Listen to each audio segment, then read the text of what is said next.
de la Cour de cassation. C'est déjà en matière pénale que nous avons expliqué. Et celui qui a dit que Monsieur le greffier, vous avez la parole pour donner l'extrait. Extrait de vol, la Cour de cassation, déjà en matière répressive au premier et dernier ressort, appelle à son audience publique de ce mercredi 23 juillet 2025 l'affaire suivante.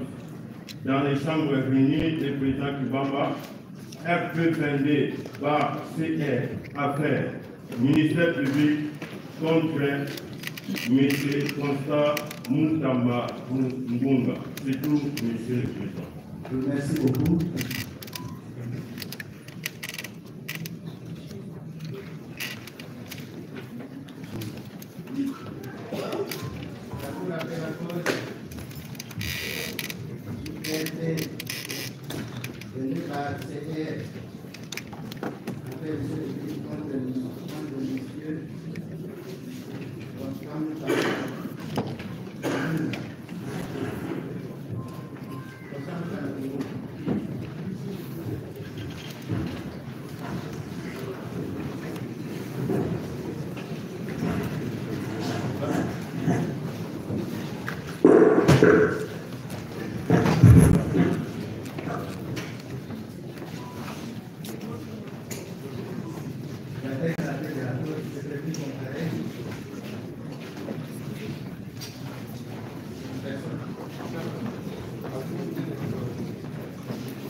De la commission pour l'unité, va donner le au Canada, avocat pour Waro Présentatelle, le Gombe et les Voilà. Maître John Piccolo Baya, avocat au barreau et la Cour d'appel de la Marie Patonnier de l'Ordre. Maître Toussaint et Gombe Petit, avocat au bureau barreau de Kinshasa, Gombe Matete. Maître Zénon Bikele Kyobo, avocat au barreau de la Cour d'appel de Maïdomé, et membre du conseil. Maître Kabea Makalala, avocat au barreau de Kinshasa. Monsieur le Président, en votre honneur, je suis Gérard Jules Dieudonné, appelé moi-même Loala. Je suis inscrit sur la liste du barreau de Kinshasa Matete. Maître Eli Kapekula du barreau de Kinshasa Gombe. Maître Bourdo, barreau de Kinshasa Matete.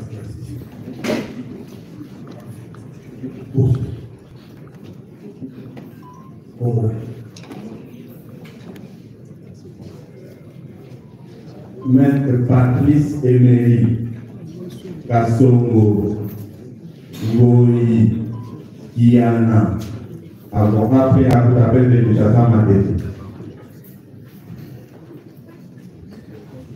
Maître Eric Bamanaï, avocat au barreau de la Cour d'appel de Kinshasa Gombe. Eric Bamanaï. Maître Pablo Mochi, avocat au barreau de Kinshasa Gombe.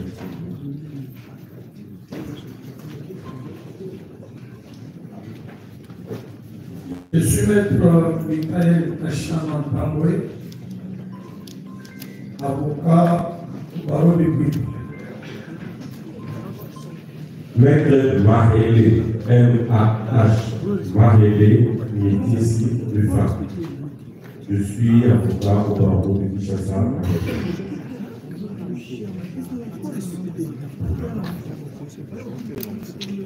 Maître Joseph Wadibanga. Joseph Wadibanga, avocat au barreau de Kinshasa.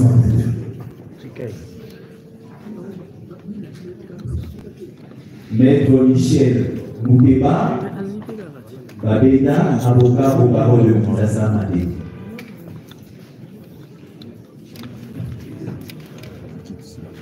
Maître Joël Bengue Dinonja, avocat près la Cour d'appel de Santo.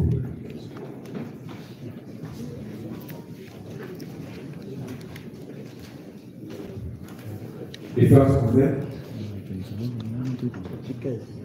Défense convaincre que maître Loutouyor l'on est le moyen. Maître Loutouyor l'on est le moyen. Nous sommes avocats qui sont protégés par le théâtre de la personne pour défense convaincre. Maître Olivier Confi, avocat au barreau de Guilou.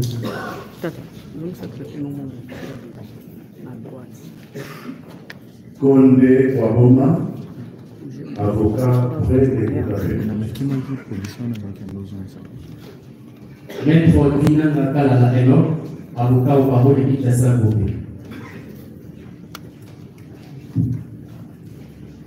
Maître Hussein Sima Arafat, avocat près la Cour d'appel de Maître Merlot, M-E-R-L-E-A-U, Merlot Okani, M-A-O-K-A-N, Merlot Okani, Matouko Manzolo, avocat au barreau de la Cour d'appel de Maître Loumanisha Moukongole Jean-Paul, avocat au barreau de Maïma.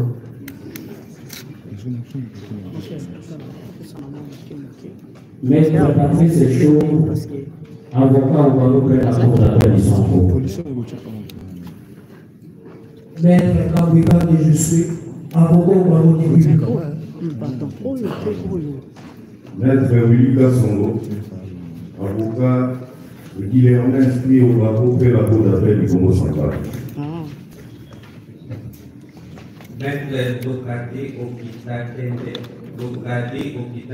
Joseph, avocat au barreau de Kinshasa Madé. Maître Doli Monza, avocat au barreau de Kinshasa.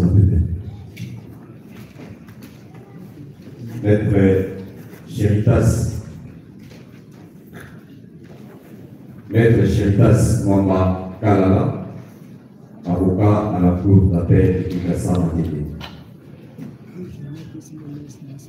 Maître Moïse Pika, avocat près la Cour d'appel de Kinshasa. Emmanuel Christian, je suis avocat au barreau près la Cour d'appel de Kinshasa Madé. Maître Eric Moussandiela Malambo, je suis avocat au barreau de la Cour d'appel de l'Équateur.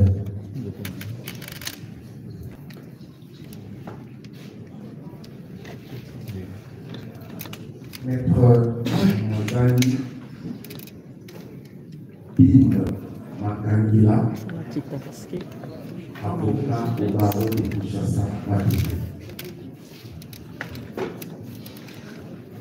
Maître Trésor Gustave Mwandeke, avocat près la Cour d'appel de l'Équateur. Maître Grace Maya Goy, avocat au barreau de Kinshasa Madé. Maître Ispoura Monde Pumbu, avocat au barreau près la Cour d'appel de Kinshasa Madé. Maître Will Moussabou Joël, avocat au barreau de Kinshasa Madé. Maître Urban Stéphane, avocat au barreau de Kinshasa Madé.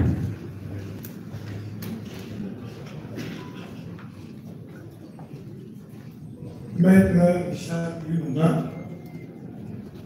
avocat au barreau de Maître Enif Munganga Chouki, avocat au barreau près la cour d'appel de Kinshasa.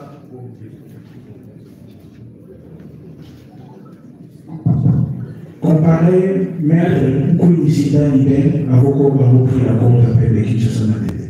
Maître Kouni Sida Niben, avocat au barreau près la cour d'appel de Kinshasa. NKWIND. Comparé Maître Olivier Mokoubou, avocat au barreau de la Chouapa. Maître Kabuka Lumumbo, avocat au barreau près la cour d'appel de Maïgo. Maître Joyce Issio, avocat près la cour d'appel de Kinshasa Matete. Maître Augustin Babama, avocat au barreau de Maïgo. Maître Kevin Taoma. Maître Kevin Taoma, avocat au barreau de Kinshasa Matete. Maître Eli Wazuma, avocat au barreau près des cours d'appel de Kinshasa Matete et du Congo central. Comparé Maître Longonia Kouloumou Edi, je suis avocat au barreau près la cour d'appel de Maïtombe.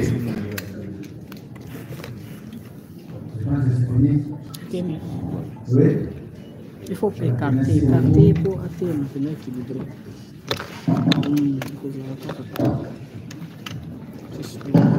On fait ça la procédure.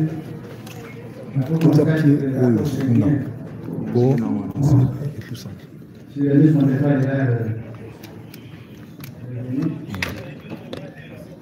J'ai des questions. Les responsables s'imprégner les TVD et tout les dossiers. Je pense qu'ils ont fait.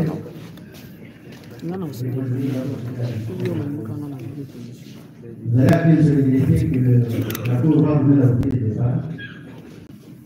Vous voulez seulement intervenir dans la compétition. Et à la Cour fait tous les humains de ce qui se fait à partir de nouveaux membres. Disons qu'à l'année passée, la Cour a procédé à l'identification du détenu et a suivi l'exposé des faits fait par le grand de la loi. Les avocats avaient estimé que, n'ayant pas compulsé le dossier, il fallait qu'il leur soit donné l'occasion de pénétrer les dossiers pour un procès équitable, ce qui fut fait. Donc pour aujourd'hui, nous commençons les choses de la cause. Prévu notre engagement, s'il a suivi l'exposé des faits, donné par le maître de la loi. Et la Cour va vous poser la première question. Voilà. Est-ce que vous reconnaissez le fait que Merci. présenté par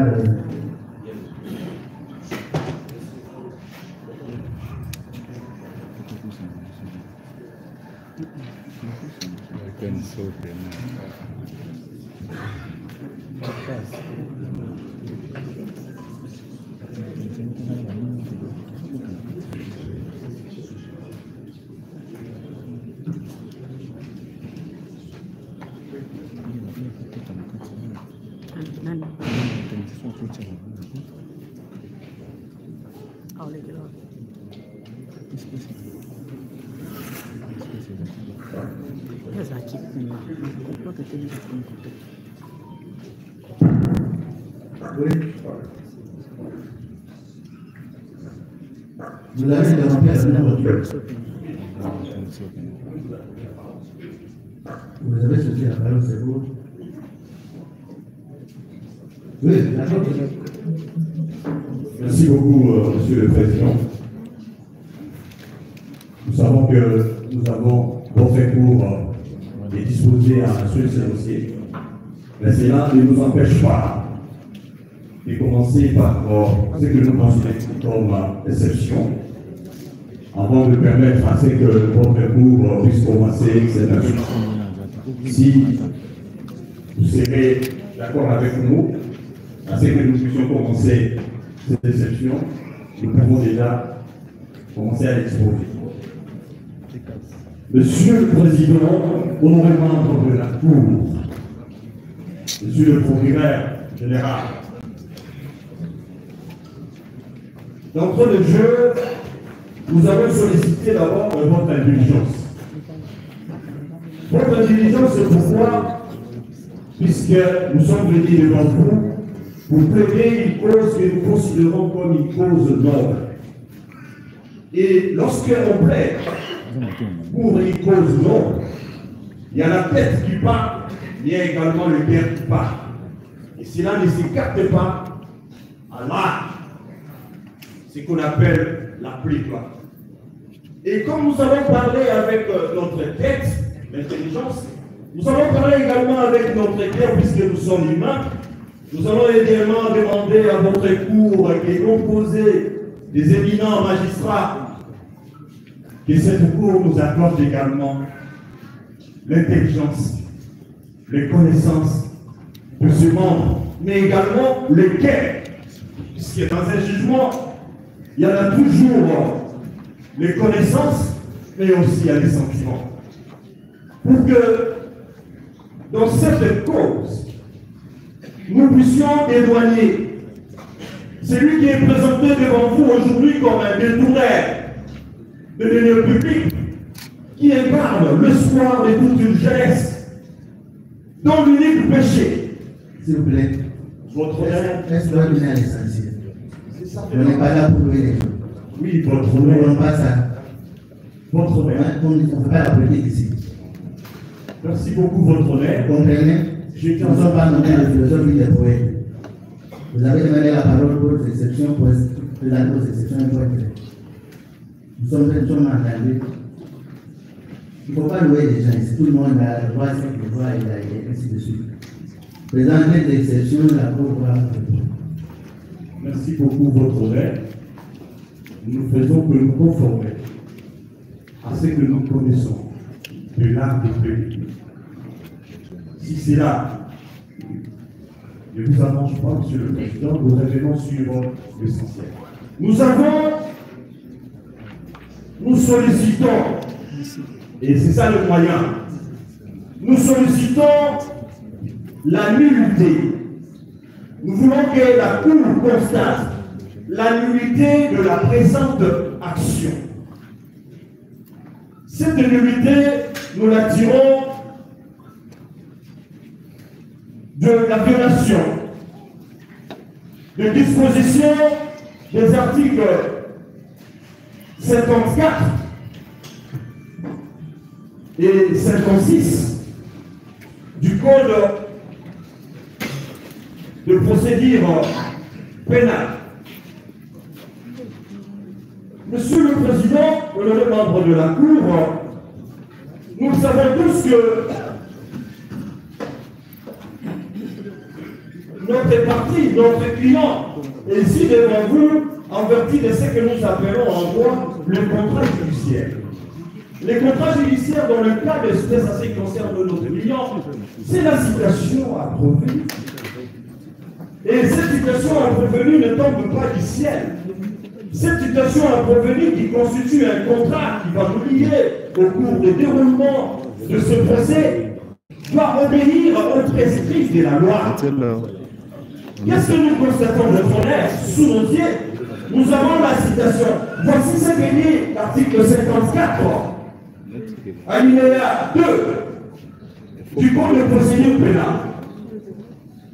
Toutefois, lorsqu'il y a lieu de poursuivre une personne jouissant d'un privilège de juridiction, cette citation ne sera donnée qu'à la requête d'un officier du ministère public.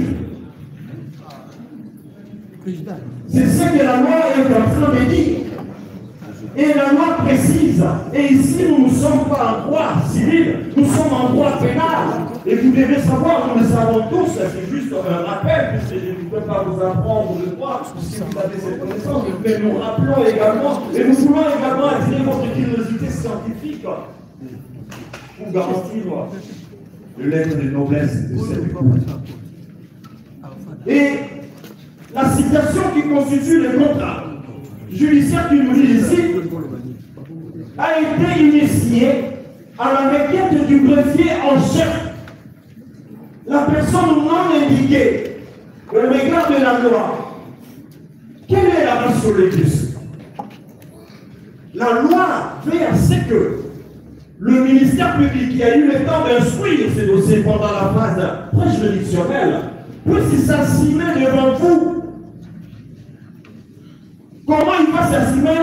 En portant ses accusations et il va initier cette requête à provenir. C'est-à-dire, cela relève que de la compétence de l'organe nous poursuivant, à moins que nous puissions créer le droit, un nouveau droit au Congo, et que les greffiers en chef se portent également comme l'organe poursuivant. Mais tel n'est pas le cas. Si c'était le greffier en chef, l'organe poursuivant, on ne verrait pas la présence du parquet général. Voilà pourquoi nous sommes en train de venir pour faire cette loi, pour que cette violation soit sanctionnée par la nullité de cet espoir, avec cette conséquence. La conséquence, c'est l'irrécevabilité de la présente action. Et c'est là, ça aussi avec l'article 56 du Code pénal, du Code de procédure pénale, et à ce sujet éloquent, en précisant à ce qui concerne les citations, pour les cas d'espèce, le ministère public pourvoit à la citation du prévenu, de la personne civilement responsable et de toute personne dont l'audition lui paraît utile à la manifestation de la vérité. Et le greffier, là où il se retrouve, les greffiers de la juridiction compétente comme les cas d'espèce, pourvoient à la citation de personnes qui est la partie des uns où le prévenu désire faire citer. D'outre-mer, vous serez d'accord avec nous, avec le ministère public, que ces dispositions ont été violées. Et la conséquence en termes de droit, c'est la nullité. Et cette nullité appelle l'irrécevabilité de la présente action. Le deuxième élément, Monsieur le Président, nous dirons de la violation de la procédure antérieure à la saisine de votre cour.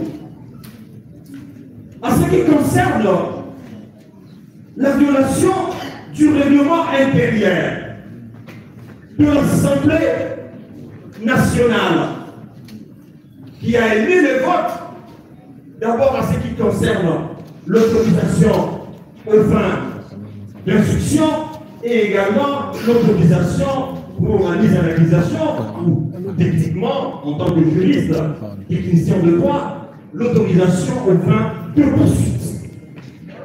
Et nous le tirons, Monsieur le Président, de l'article 237 du règlement intérieur. En l'intention de la Cour, je pense que c'est l'alinéa 3. Voici ce que dit le règlement qui est une loi. La décision d'engager le poursuite ainsi que la mise en accusation de membres du gouvernement autre que le Premier ministre est votée à la majorité absolue de membres composant l'Assemblée nationale suivant les dispositions de l'article 97 du présent règlement intérieur. Alors que dit l'article 97? L'article 97, alinéa 5, dit ceci. En cas de délibération portant sur une personne, les votes s'effectuent par bulletin secret. Ce n'est pas moi, je ne suis pas député national. Vous voyez, quand on fait des choses telles qu'on est en train de le faire, Dieu est grand. Et le reste est toujours pour ses enfants des failles Et à travers ces failles, nous allons démolir l'œuvre inventée par le procureur général. Le procureur général, qui est le garant de la loi, le garant du respect de la loi, mais ne s'est pas rendu compte. Parce qu'en réalité, il faut amener Moutamba devant la Cour de cassation. Et à moins qu'on nous dise que Constant Moutamba que nous sommes en train de défendre aujourd'hui ne soit pas une personne. Nous avons suivi, Monsieur le Président, dans nos téléphones ici, nous avons suivi à travers la RTNC à ce qui concerne l'autorisation aux fins d'instruction, à ce qui concerne l'autorisation aux fins de poursuite ou de mise en accusation, nous avons tous des vidéos. Comment ça s'est déroulé? Qui sont pour, qui sont contre. Est-ce qu'il s'agit ça d'un bulletin secret indiqué au niveau de l'article 96, alinéa 5. Et votre honneur, sur ce point, sur cette preuve, je ne veux pas vous apprendre.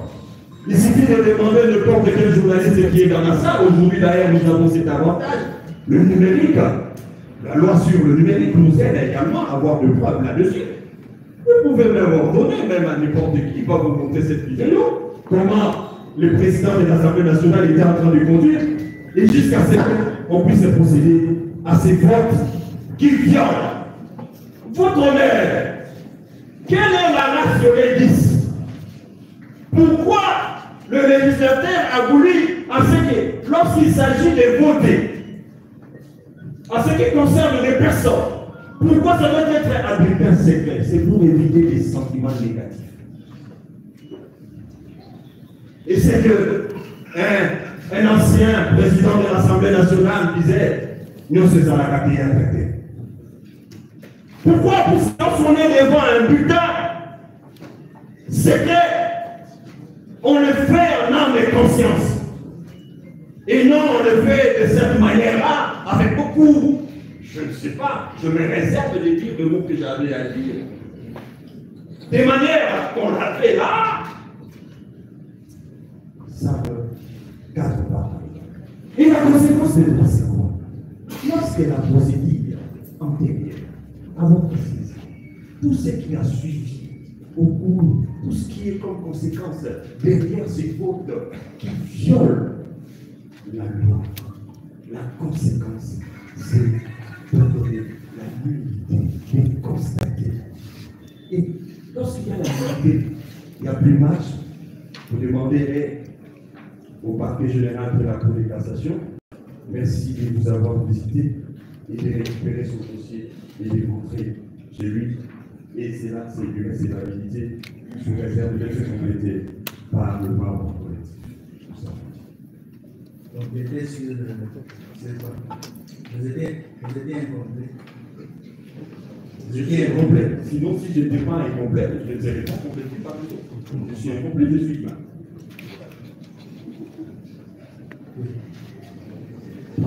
Monsieur le Président, Monsieur Auguste Cour de cassation, je voudrais compléter mon confrère sur un point, un seul point. C'est le point relatif au vote portant sur des personnes dans les assemblées délibérantes. Cette disposition de l'article 97, alinéa 5 du règlement intérieur est tirée de la Constitution. C'est la Constitution qui a donné naissance à cette disposition. Et c'est l'article 121,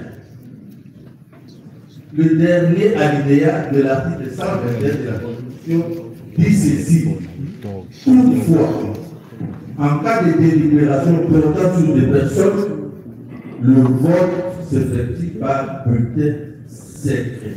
Le vote s'effectue par bulletin secret. En droit, l'indicatif oblige. Le vote doit se faire par bulletin secret. Merci.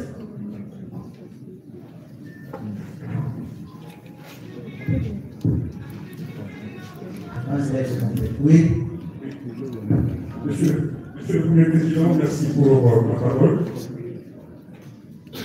Je voudrais ajouter un mot à ce qui a été dit par mes prédécesseurs.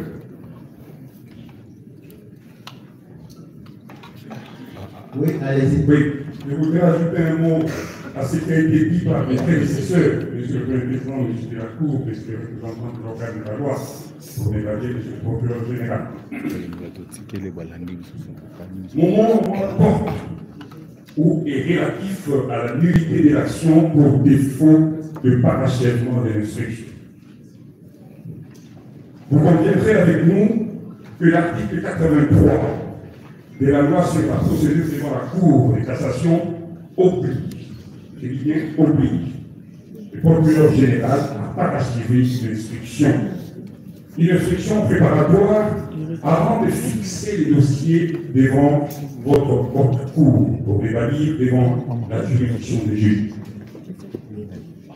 En effet, nous avons été surpris, en vertu bien sûr de l'article 83, qui dispose que si le procureur général estime que les faits sont suffisamment concordants et relevants, il adresse la presse réquisitoire à l'Assemblée nationale aux fins d'obtenir l'autorisation de poursuivre qui lui permet de parachever une instruction préparatoire.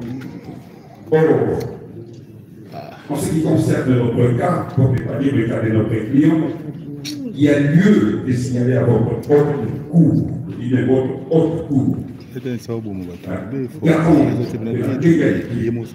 l'instruction préparatoire n'était pas encore parachée.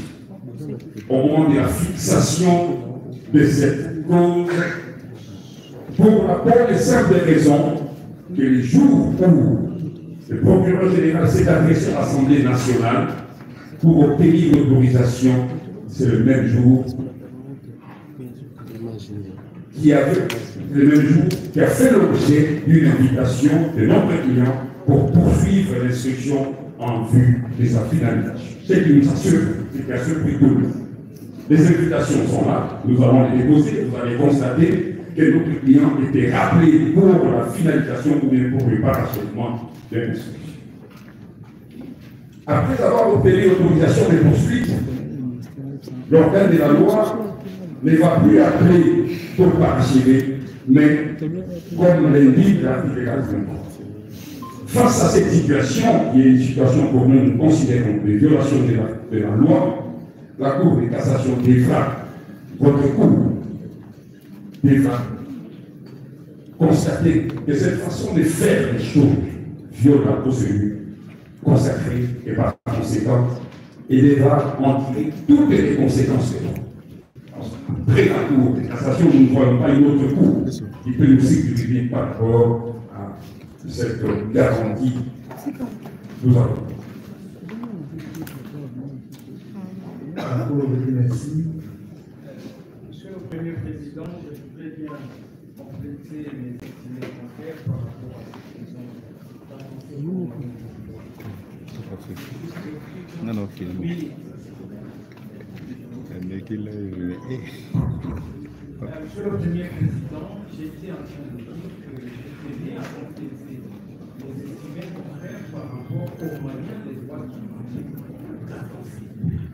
et là, Monsieur le Premier Président, mon propos est fondé sur des prescrits constitutionnels. Vous, en tant que gardien de la loi, vous êtes en même temps, n'est-ce pas, juge de la légalité, de sorte que tout acte qui peut être posé en violation de la loi, vous êtes là pour en tirer toutes les conséquences des droits qui en découlent, à savoir la nullité, bien sûr, pour le cas sous-exemple. J'étais en train de parler et dire que légaux qui ont été soumis à votre autorité ont un fondement constitutionnel. Et là, je suis à l'article 17 de la Constitution. Vous connaissez la loi, mais je voudrais quand même répéter ces préceptes pour que cela soit entendu une fois pour toutes. En effet, cet article 17 de la Constitution, nul ne peut être poursuivi, arrêté, détenu ou condamné en vertu de la loi et dans les formes des prescrits. Je voudrais m'arrêter à cet alinéa qui est le deuxième de cet article. Et Monsieur le Président, puisqu'il vient de vous être clairement expliqué que notre client est à ce jour poursuivi non conformément à la loi, puisqu'il y a une violation de celle-ci.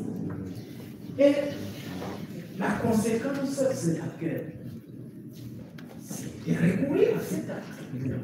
Et vous allez cristalliser ce comportement en fondant sur cet article pour dire que cette procédure doit être sanctionnée par une nullité fondée sur la violation d'une disposition constitutionnelle. Et là, Monsieur le Président, on n'a rien à comprendre. Nous voudrions bien que vous puissiez nous faire cet honneur. Que vous ne puissiez pas nous décevoir parce que la loi reste la loi. Encore que cette même Constitution nous dit, vous juges, vous n'avez qu'une seule autorité à laquelle vous êtes soumis. Il s'agit bien de la loi et la loi reste. Et lorsqu'elle dit tout le monde s'était, nous savons. Oui. Monsieur le Président, honorés membres de la Cour de cassation, Monsieur le procureur général, précédent, l'heure est à la correction du travail ferme, à la sanction du travail fait en amont, notamment, mes confrères ont dit, ils ont parlé, n'est-ce pas, de la manière dont le procureur général près votre cour, près notre cour de cassation a procédé. Je voudrais revenir ici pour ponctuer au sujet de ce qui s'est passé à l'Assemblée nationale, notre Assemblée nationale. C'est-à-dire l'organe, que dis-je, l'institution qui représente le peuple congolais. Là, vous complétez, vous voulez répondre à votre exposé. Je suis en train de compléter. Vous n'avez pas ce qu'il a dit. Allez-y. Merci, Monsieur le Président, de me repasser la parole. Je ne venais pas pour reprendre ce qui est. Je suis venu pour appeler notre attention sur le fait que les dispositions réglementaires auxquelles l'Assemblée nationale est soumise ont été particulièrement violées en espèces. Et comment? Les articles 155, 117, 177 du règlement intérieur de l'Assemblée nationale indiquent notamment que lorsque Monsieur le procureur général saisit cette institution, avant le vote, la personne visée par la procédure doit être entendu. Il doit être entendu avant le vote de l'Assemblée. Pour présenter ses moyens de défense. Notre client a reçu la lettre d'invitation le même jour où il devait se présenter devant l'Assemblée. Il se trouvait à l'hôpital et le ministère public le sait, puisque les documents médicaux ont été déposés par le président.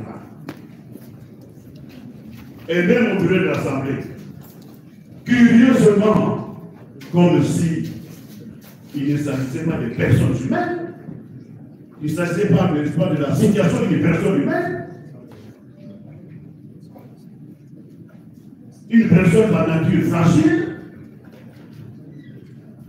un conseil, un membre du collectif adresse une lettre en réponse à l'invitation de l'Assemblée nationale en annexant les preuves des attestations médicales.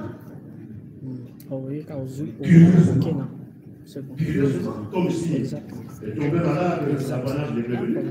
Curieusement, en l'espèce, l'Assemblée nationale est passée outre. Elle est passée outre. Une violation flagrante des droits de la nature au particulier. Et dans cette précipitation, je ne m'autoriserai pas de rappeler que le président de l'Assemblée nationale, avec tout le bureau de l'Assemblée nationale, constitué des personnes éminentes, expérimentées. Dans cette précipitation, dis-je, on a procédé par le mode de vote qui a été décrit. C'est dans cette logique de précipitation. Et lorsque le ministère public a cette autorisation obtenue, ainsi que nous l'avons décrit, il ne pose plus aucun acte d'instruction. Aucun acte d'instruction.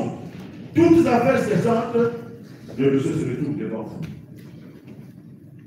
À raison de ces violations massives des droits du prévenu, à raison de, j'allais dire, la gravité de la situation,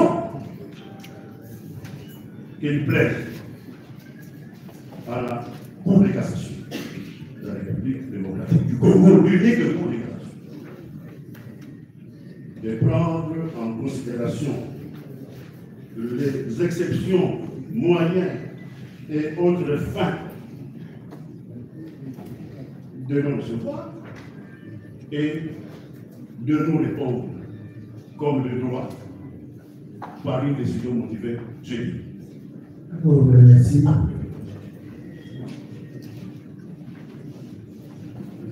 Je pense qu'on a disposé. Vous voulez encore intervenir? Vous avez disposé. Merci, monsieur le président. Juste pour compléter. Après avoir disposé, vous allez compléter. Juste pour compléter Vous-même, vous réclamez le respect de l'âme. Si vous l'avez dit vous-même.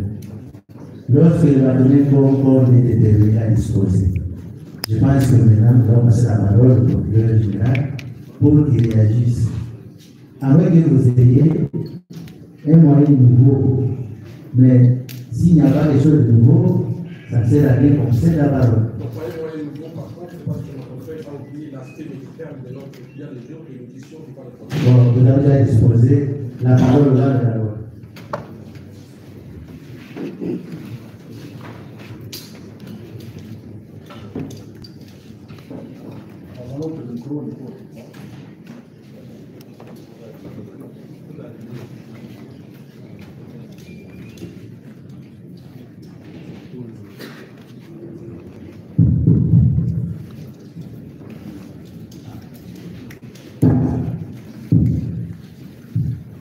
Merci, Monsieur le Président, pour la parole.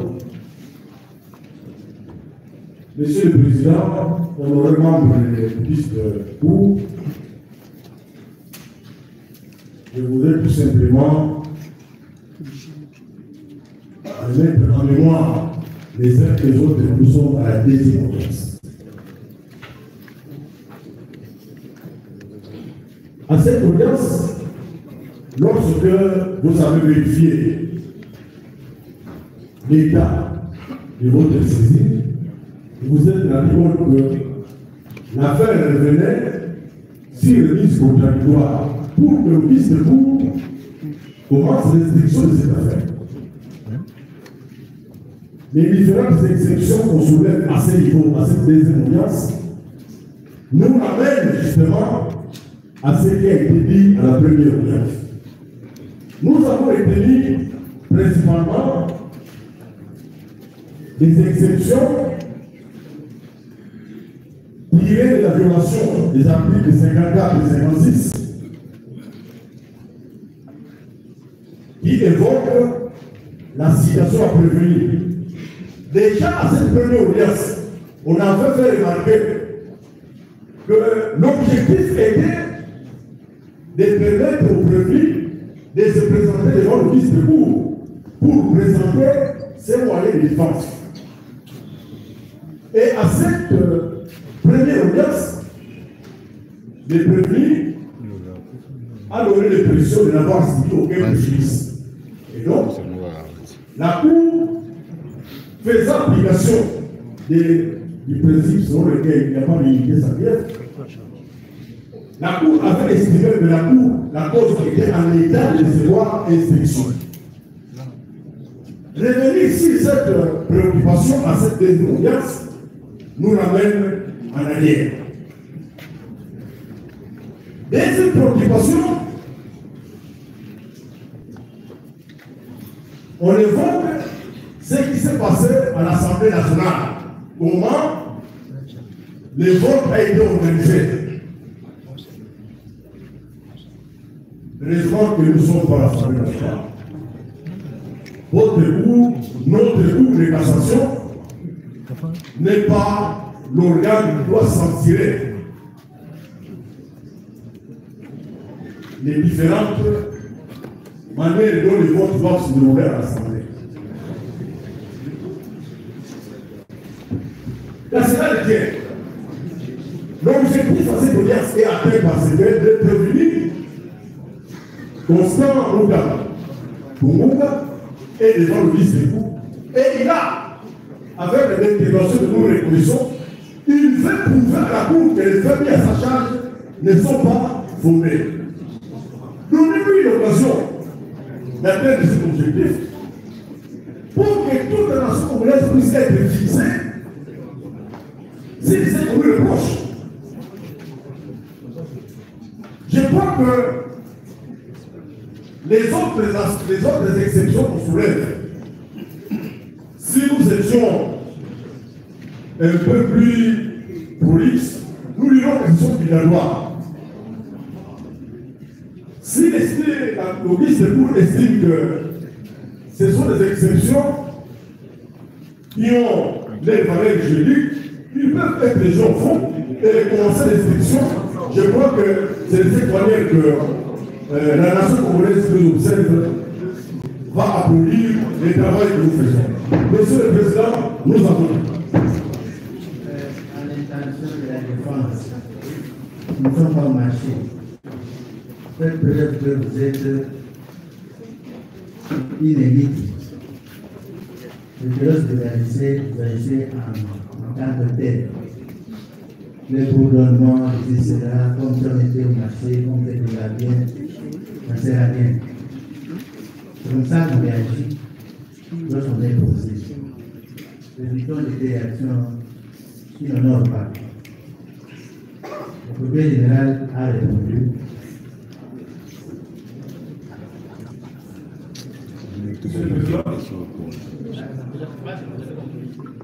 Il y a un aspect qui n'a pas été pris en compte. La défense a voulu faire croire à la Cour que les dossiers étaient envoyés en fixation de manière précipitée, que l'instruction préparatoire n'était pas parachevée. C'est quand même curieux. Ils se mettent à la place du Parlement pour apprécier un test que l'instruction est terminée. Mais s'ils sont sincères, ils peuvent se rappeler desquels de la lettre numéro 2085, bar RMP5, bar 0221, bar PGC4, bar WB, bar VON, bar 2025. C'est une lettre du 11 juin 2025. On a pourtant adressé aux prévenus. Dans cette lettre, voici ce que le procureur général a dit. C'est le cabinet du procureur général qui répondait à la lettre du prévenu.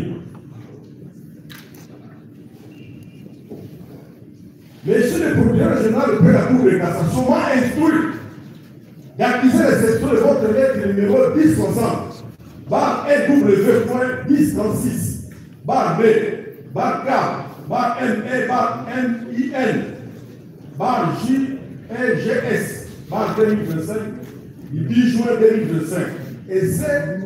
Et donnant suite à son contenu, il m'a demandé de porter à votre connaissance que l'instruction préparatoire dans cette cause où vous êtes poursuivi pour détournement de l'ordre public est clôturée en ce qui vous concerne. Je ne sais pas en quel terme je dois parler. C'est une lettre qui lui a été adressée, qui a été adressée au prévenu. Il vous saurait par ailleurs de garder votre sérénité. Pour la suite de la procédure, vous assurant qu'en bon légaliste, il est semblé tenu au respect des gardes, au principe des gardes, et c'est en dehors de toute autre considération. Veuillez agréer. La lettre était adressée au prévenu, lui disant que, en ce qui est concerné, l'instruction préparatoire était clôturée. Alors, qu'est-ce qu'on fait encore expliquer notre préoccupation à ce niveau? Je crois que, Monsieur le Président, nous avons tous la détermination d'avancer. Avançons avec sérénité. Et à ce stade, je crois que toutes les lois sont respectées. Il n'y a aucune crainte. Nous avons une décision. La pièce est faite seule aussi. À toutes choses utiles, nous pouvons toujours. Vous pouvez la découvrir. Mais la pièce est là. Merci pour votre réaction. La Cour va suspendre l'audience. Elle va se retirer.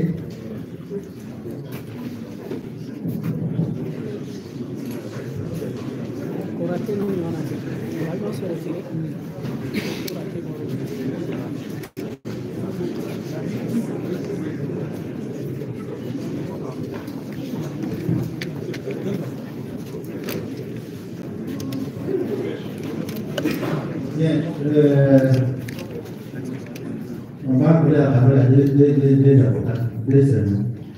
Vous réagissez l'intervention de deux, pas plus.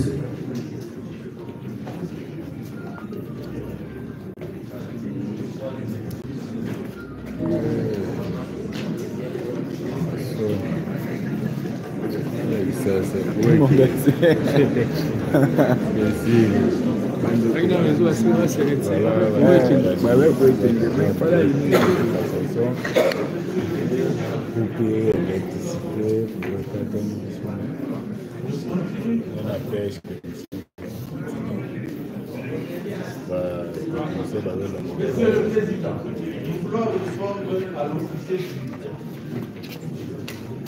Je commence par la quantitative des choses que la loi de l'État n'a pas dit.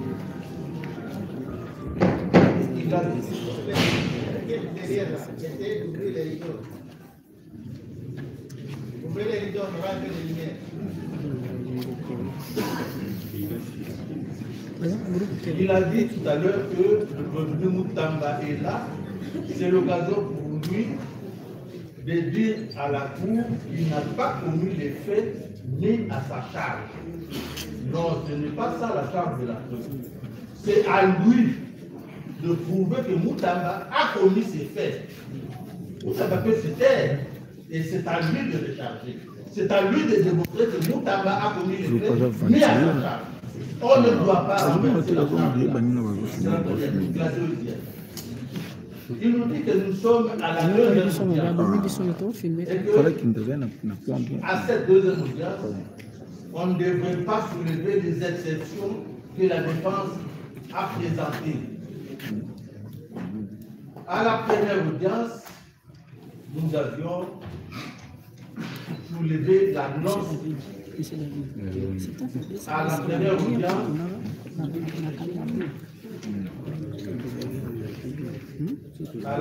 audience, nous avions soulevé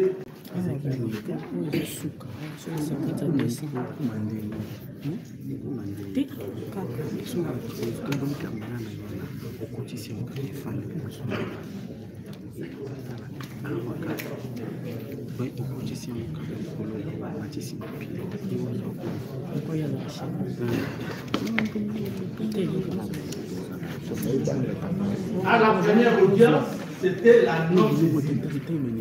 Mais nous n'avons pas pu expliquer la non-saisine parce que notre client n'était pas dans la salle. Et la Cour avait commencé déjà à procéder. Elle s'était déclarée saisie. Alors, dans l'absence du prévenu, la Cour devait vérifier sa saisie. Nous avons pas. Mais aujourd'hui, ce sont des exceptions, des nullités de procédure. Et ce sont des exceptions d'ordre public. Et ces exceptions d'ordre public, on les soulève à tout moment, à tout instant des procédures. Et même pour la première fois devant la Cour de cassation. C'est la Cour de juridiction de cassation. Donc, la réplique du parquet général ne tient pas la route. Et puis, je vous demande de joindre au fond. Non, ça c'est de la paresse. On ne peut. Je retire le mot. Je retire. C'est déjà ma Monsieur le Président, quand vous lisez l'article 83 de la procédure devant la Cour de cassation, l'article 83 dit quand, après avoir entendu le parlementaire mis en cause, le procureur général se présente devant le Parlement, la Chambre concernée, pour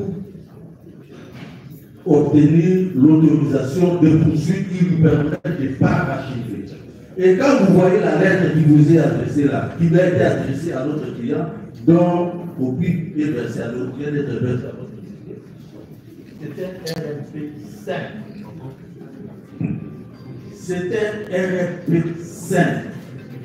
Et quand nous avons comparu devant le magistrat instructeur au parquet général, il nous avait dit que RFP 5 au parquet général, c'est l'équivalent de RI.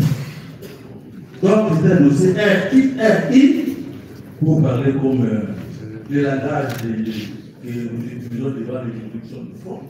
Donc, c'est un dossier RI qui a été fixé devant notre cour. Notre client n'a plus été entendu au parquet général. Encore que quand notre client avait été entendu une seule fois, il est allé 2 fois. La première fois, il a sonné le ministre. La deuxième fois, il a été entendu malade, en étant malade, il a été entendu. Et puis il est rentré. Et quand il est rentré, il n'a plus été invité à comparaître. Encore que cette lettre-là est faite en réaction à la récusation de notre client. Si donc notre client n'avait pas procédé à la récusation, cette lettre-là n'allait pas être écrite.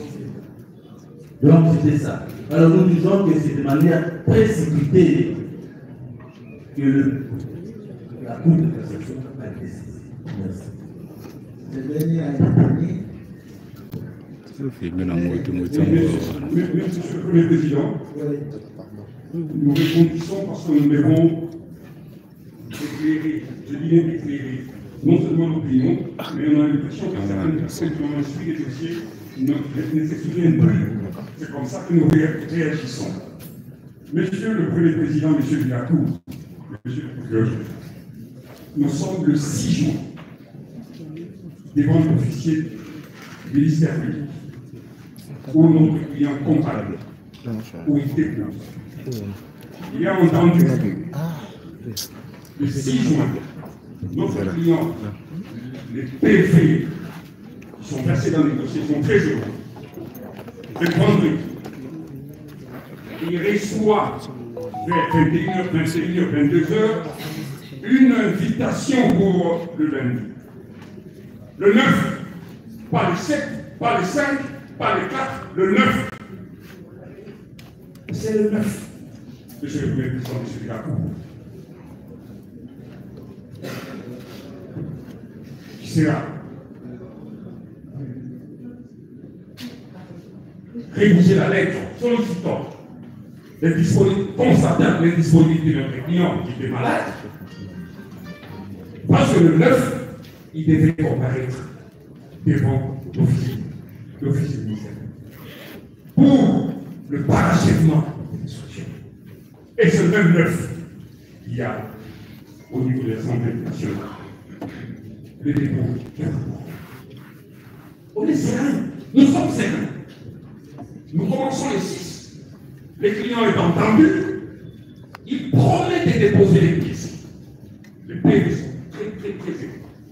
Parce que c'était la première comparaison des clients. Pose des questions, il dit oui. Il y a ça, il y a ça. Je promets. Et le ministère public, comme ils sont conscients de la poursuite de l'instruction, il lui donne séance tenante une invitation. On n'est pas dit les mandats de comparution pour le 9. Et c'est le 9 que nous adressons, nous, la lettre, accusée. Donc, oui, déposé auprès du ministère public en fonction de tout ce qui a été comme élément, démontrant les disponibilités du fait de la maladie. Et c'est le 9 qui a été. Et la lettre, c'était lue par le ministère public.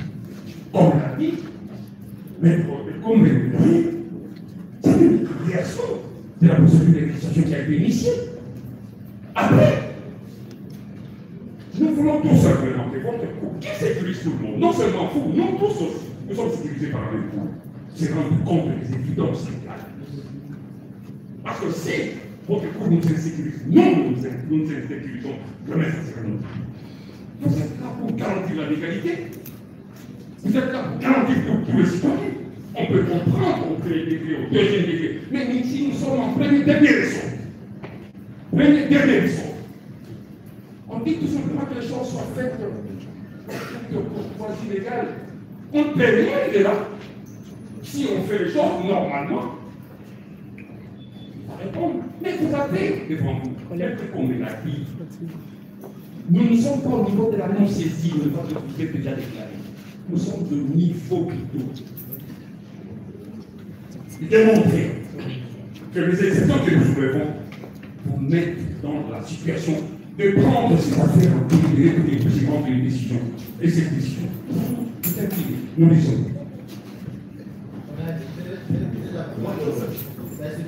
Merci.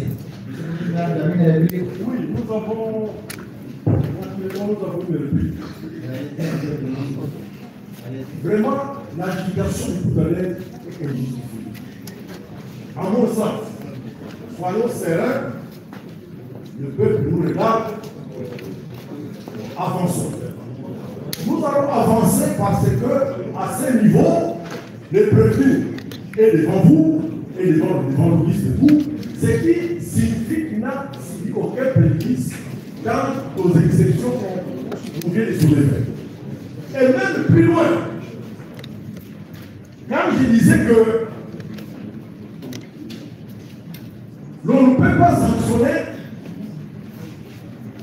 une exception d'irrecevabilité telle que la loi elle-même ne l'a pas prévue. Monsieur le Président, vous avez prouvé cette affirmation de votre discours.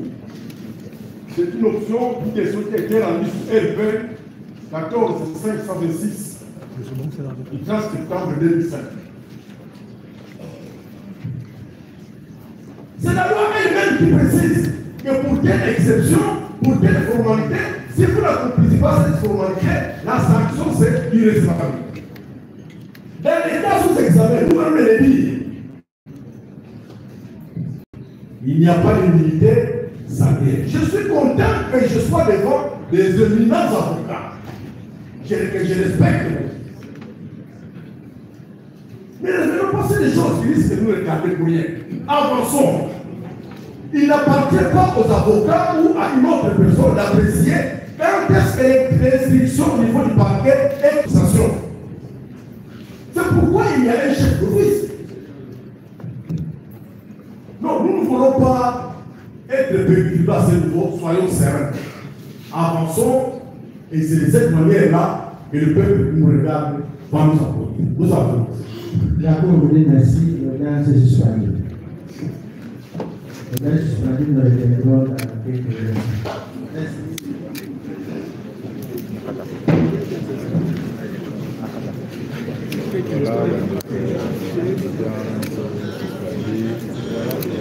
Donc restez connectés, restez en ligne. L'audience est suspendue pour quelques minutes.